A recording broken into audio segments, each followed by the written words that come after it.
Here, the State of the Nation address of the Honorable the State of the Province address of the Honorable Governor of the Province of Ifugao, the Honorable Eugene M. Balita.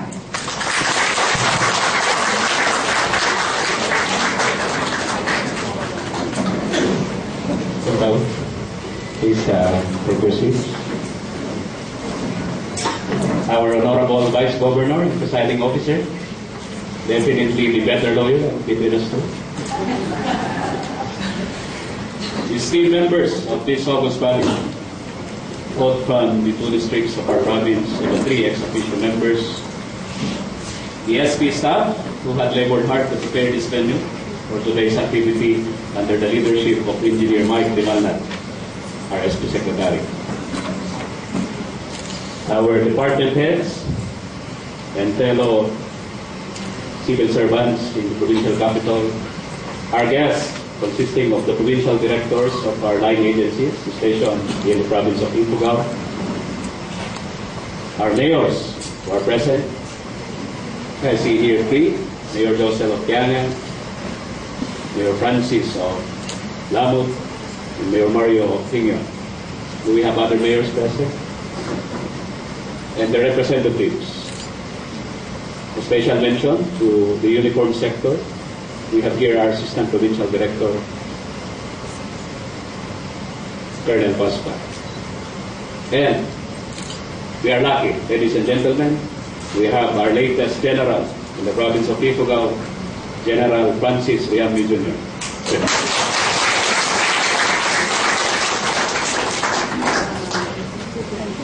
Ladies and gentlemen, friends, gayon namin ang kabuglayan, magtutong ni Apo, ang bigat na. Pleasant good morning to all of us. I would like to appreciate the SP for their initiative in having this State of the Province address to be delivered by this humble representation. I believe that this is an offshoot when our Vice Governor had personally witnessed this honor 2 Mondays ago. And I believe this is the first of its kind that we adopted this practice here in the province of Ifugao. Congratulations to the SP.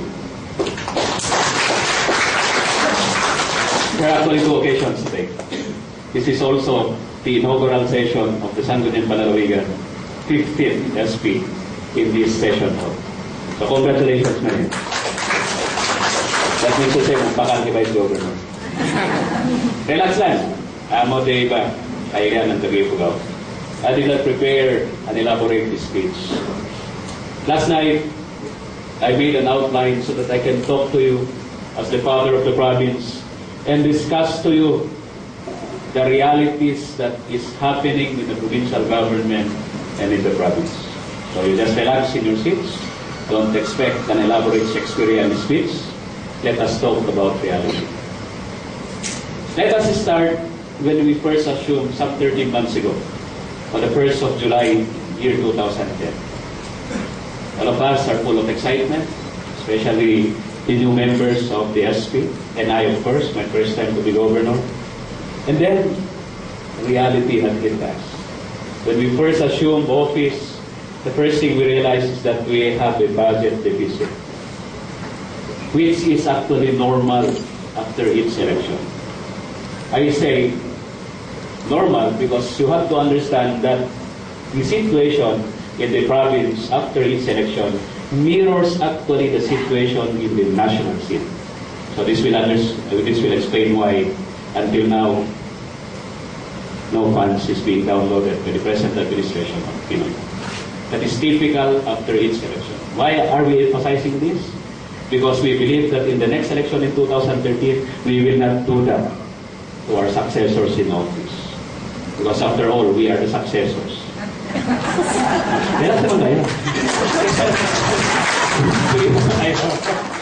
Sabi kasi ng audience natin, sabi ni Judge Esther Flor, Lady Judge of Branch 34, tingnan mo dinibiram yung palakpak.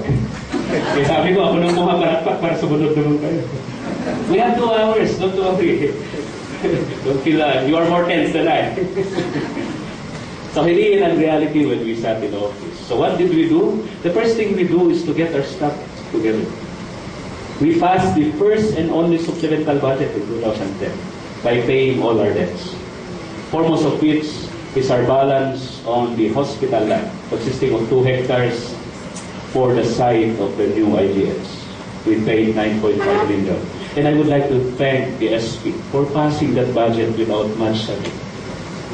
Of course, I know that you have your innate sentiments about that, but thank you. This is an accomplishment.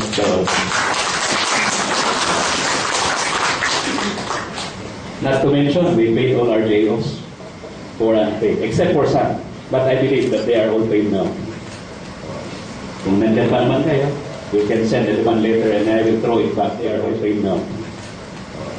Kung nandiyan pa naman kayo, we can send a demand letter and I will throw it back to the Vice Governor who can still practice his profession. Because you will be suing the province. I will be representing the province in my capacity as the local chief executive.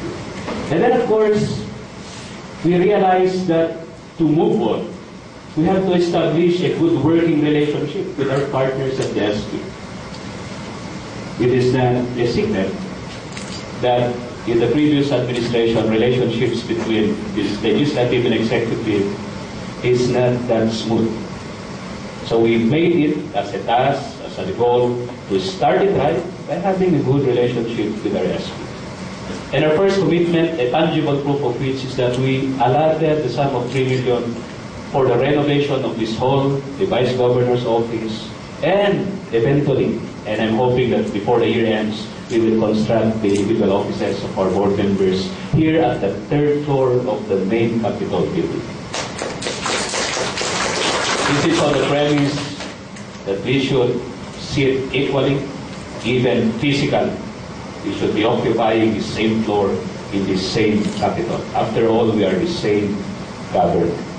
So, Adwani, welcome to our members of the Sangguniang Palalawigan on your first inaugural session in this